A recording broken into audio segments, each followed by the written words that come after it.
नमस्कार साथियों, आगे बढ़ते हैं और हम बात करते हैं अध्याय नंबर 15 प्रायिकता, जिसमें प्रश्नावली 15.1 से आज का हमारा अगला क्वेश्चन है क्वेश्चन नंबर 13। क्वेश्चन नंबर 13 आपको क्या दिया है, तो एक पासे को एक बार फेंका जाता है। आगे का क्वेश्चन आप सुनिएगा और सुन के आप लिख लीजिएगा, ठीक है।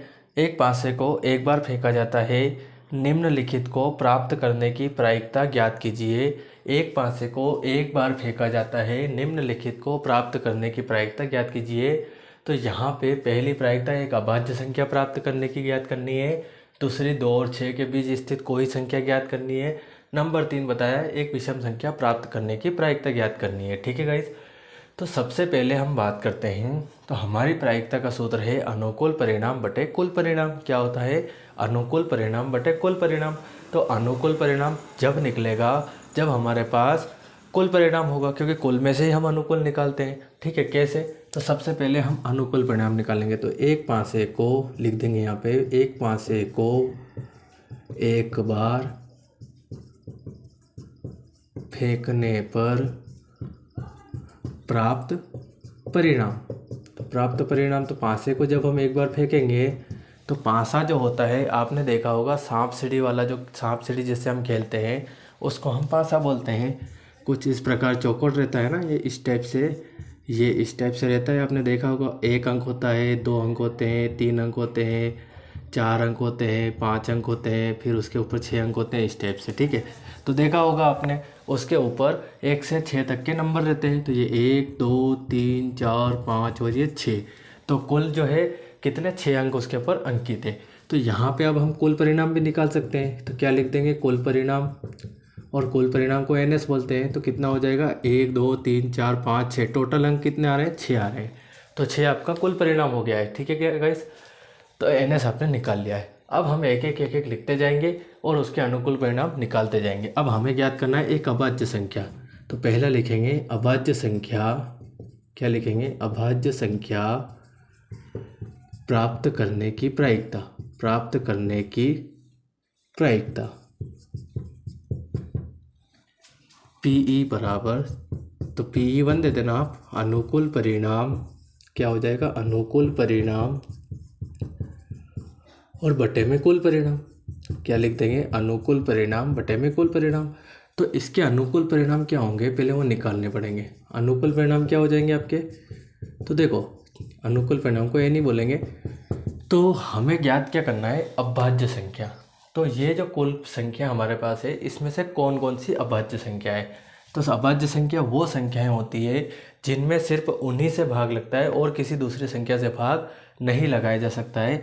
तो यहाँ पे 2 एक ऐसी संख्या है जो अभाज्य है, 3 एक ऐसी संख्या है जो अभाज्य है, और 5 एक ऐसी संख्या है जो अभाज्य है। तो NE कितना हो जाएगा हमारा? तो 1 2 3, टोटल नंबर कितने हो जाएंगे? 3।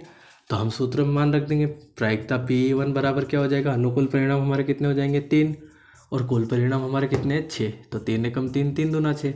तो फाइनली इसका आंसर आया 1/2। तो ये तो हुआ हमारे पहले का आंसर, ठीक।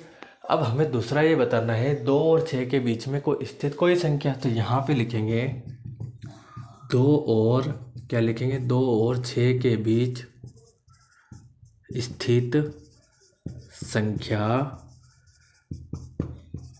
प्राप्त करने की प्रायिकता। प्राप्त करने की प्रायिकता, तो इसको हम दे देंगे, इसको PE1 दिया था, इसको PE2 दे देते हैं, कोई दिक्कत नहीं है। सूत्र लगा देंगे, अनुकूल परिणाम। क्या लिख देंगे? अनुकूल परिणाम और बटे में कुल परिणाम। क्या हो जाएगा? अनुकूल परिणाम और बटे में कुल परिणाम। तो अब इसका भी अनुकूल परिणाम हमको पता होना चाहिए। जैसे हमने इसका निकाला है वैसे हम इसका भी निकाल लेते हैं। तो यहाँ लिख देंगे अनुकूल परिणाम, ठीक है।